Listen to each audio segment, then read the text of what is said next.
Assalamu alaikum. Walaikum assalam, Baba. What were you doing, Amr?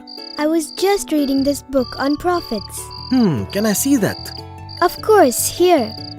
Stories of prophets, mashallah. Baba, can you tell me the story of Prophet Saleh today? I can see that you are getting very interested in the prophet stories. I'm learning a lot from your stories. Thank you so much, Baba. Alright, I will tell you the story of Prophet Saleh alayhi salam today. Now listen carefully. Bismillah.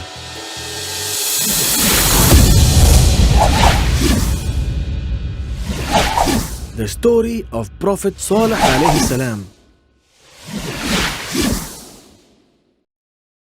Allah had destructed the city of Ad because of the wrongdoing.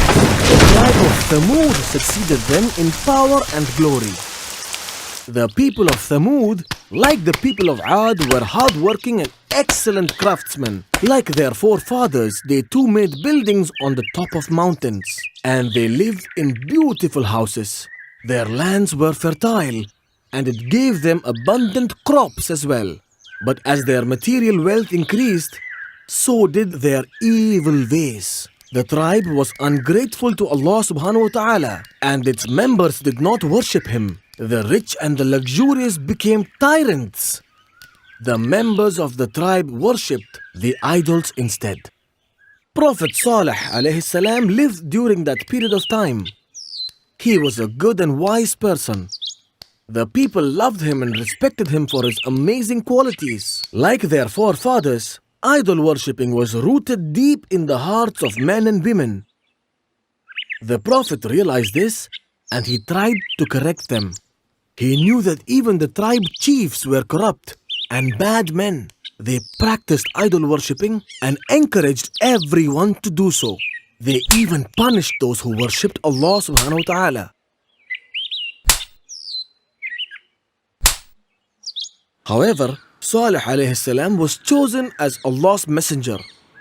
He was not afraid of anyone except Allah, the Great and Almighty.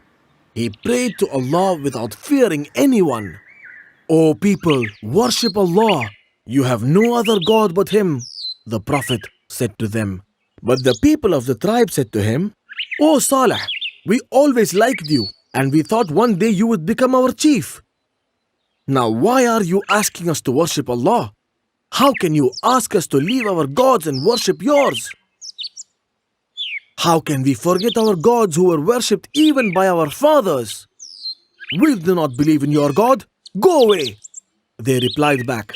It was from here that the struggle between the good and the evil began. The Prophet believed in Allah and struggled against the disbelievers. One day, as usual, the members of the tribe gathered around a huge rock on the top of the mountain. They worshipped the rock for a long time, and when the children saw their fathers, they started worshipping the rock as well. The people butchered rams as a sacrifice to the rock and sought its blessings. When the Prophet saw this, he was sad and said to them, O my people, please serve Allah, the one and only true God. Then one of them said, Why do you ask us to pray to Allah alone?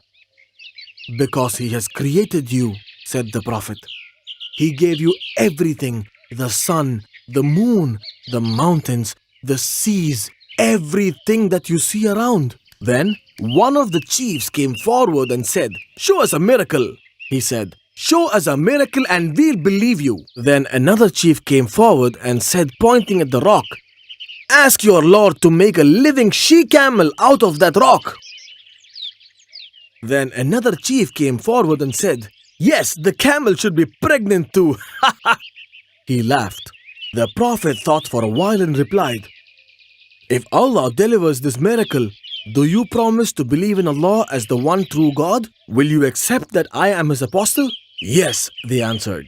The Prophet then prayed to Allah to grant them this request. It was a miracle. At first, the people heard the sound of rocks breaking apart. Then suddenly the rock fell apart and there it was, a beautiful she-camel. It was huge and it was pregnant too. When people saw the she-camel, They were amazed. They couldn't believe their eyes. Some people believed what they saw just instantly, but some, especially the rich and the powerful, thought that this was magic. The Prophet prostrated before the camel as it was Allah who brought the she-camel out of the rock with his glory. Few other people prostrated before the camel as well, as they now believed in the power of Allah. They had seen a great sign before their eyes. What the Prophet said was true. They said, Allah is the true God. But even now, the number of believers were very few. The others' mind was still corrupted and refused to believe in Allah subhanahu wa ta'ala. The she-camel became the symbol for Saleh alayhi salam's message. It became the symbol of Allah subhanahu wa ta'ala. After 3 days, the she-camel gave birth to a lovely young he-camel. The young camel always followed his mother. It stayed behind its mother calmly, and she looked after her son fondly. Very soon, the she-camel and her son became symbols for affection and mercy. When the people of the tribe saw it, they said, "This is Saleh's she-camel." Then the Prophet said to his people, "O my people, worship Allah. There is no God but Him. This is a clear sign from your Lord. This she-camel is a sign for you. So leave her to graze on Allah's earth. Be careful not to hurt it. If you do that, then Allah will punish you." Days passed, and the she-camel grazed in the green pastures of Thamud. It ate the plants from the valley and drank water from the well. The she-camel was so huge that it drank lots and lots of water. And while it was drinking water from the well, no other animal or people could go near the well. The she-camel nursed the newborn fondly. She gave him her milk. When the people of Thamud saw the milk, their mouths watered. They hurried to the Prophet. "The camel's milk may be blessed," they said to him. "The baby camel is not going to have all of it. So please let us have some of the she-camel's milk," they requested. The Prophet thought for a while, and he said that they were allowed to have the milk of the camel by Allah's grace. However, he asked them to share the water with the camel. He told them that one day they could have the milk of the camel while she drank water from the well. And on the second day, he told them to leave the milk for her child. The people agreed to the Prophet's suggestion. The camel gave plenty of milk and it covered the needs of the entire Thamud. At first, the people were happy and content. But soon, the disbelievers started raising their voices. They hated the Prophet for turning people away from their idols. And their hatred now turned towards the blessed she-camel. The tribe of Thamud was divided into two parts now. First was the Muslims who believed in Allah and His Prophet. And the second were the disbelievers who thought the Prophet was lying. The disbelievers mocked at the Muslims. They mocked at their beliefs. "Do you believe that Saleh is the Prophet of God?" "Yes, we believe in his message," they answered. "We believe Allah is the true God." But the disbelievers openly denied Allah subhanahu wa ta'ala. They were the rich and powerful men of Thamud.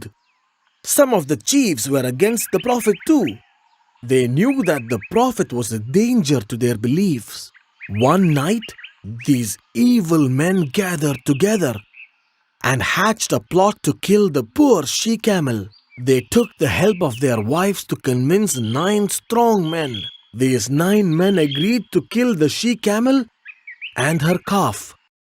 Next day, they kept watching the camel closely, observing all its movements. As the she-camel came to drink water at the well, one of the men shot its leg with an arrow.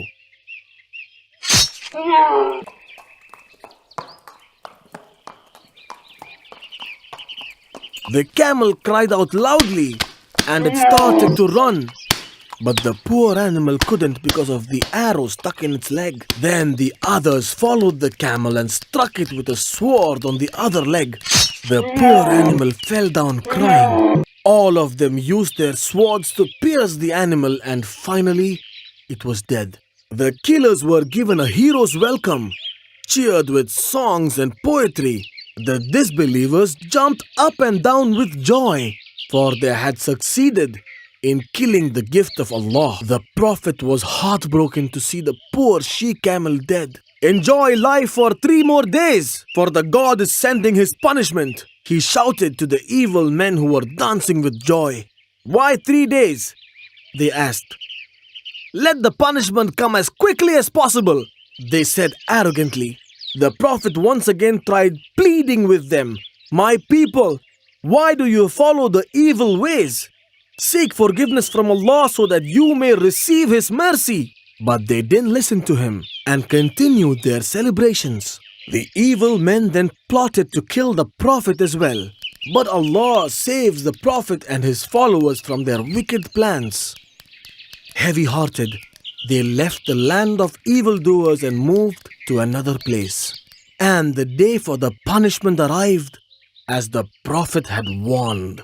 The disbelievers stayed inside their homes made of rock, feeling safe. Suddenly, thunderbolts appeared out of nowhere, and there were severe earthquakes as well. The land was violently shaken, killing every man and animal living in Thamud. Neither their strong buildings nor their stone houses could protect them.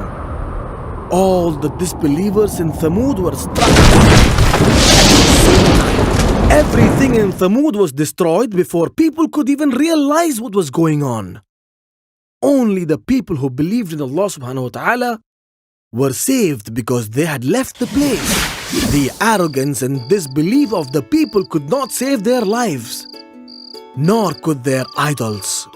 Their large and extravagant buildings could offer no protection at all. God continues to send clear guidance, but disbelievers choose to ignore them. Allah subhanahu wa ta'ala is the most merciful and the most forgiving. However, we should not ignore God's warnings. God's punishments as the people of Thamud experience can be swift and severe. MashaAllah, that was such a great story. I'm glad you liked it. Now the questions, Baba? You are right. Are you ready? Yes. What sins did the people of Thamud commit? The people of Thamud were idol worshippers. Isn't that right, Baba? That's the correct answer. Now tell me, how did the people of Thamud challenge the Prophet to make them believe in Allah? They asked the Prophet to perform a miracle. And can you tell me what that miracle was? They asked him to make a living camel out of the rock they worship. And they also wanted the camel to be pregnant. Was the Prophet able to perform this miracle? Yes. When the Prophet prayed to Allah, a huge she-camel emerged from the rocks. And she was pregnant too. MashaAllah, that's very good. Now for the next question. What did the people of Thamud complain about? Let me give you 3 options to choose from. Option A. The camel was very naughty. Option B. The camel ate their sheeps. Or option C. The camel drank all the water from the well. It was option C. That's correct again. The camel was so huge that it drank a lot of water. The next question. How did God punish the people of Thamud? Allah sent huge earthquakes and thunderbolts to destroy the people of Thamud. That's right again. Thanks, Baba. I'll come back tomorrow and tell you the story of Prophet Ibrahim alayhi salam. Thank you, Baba.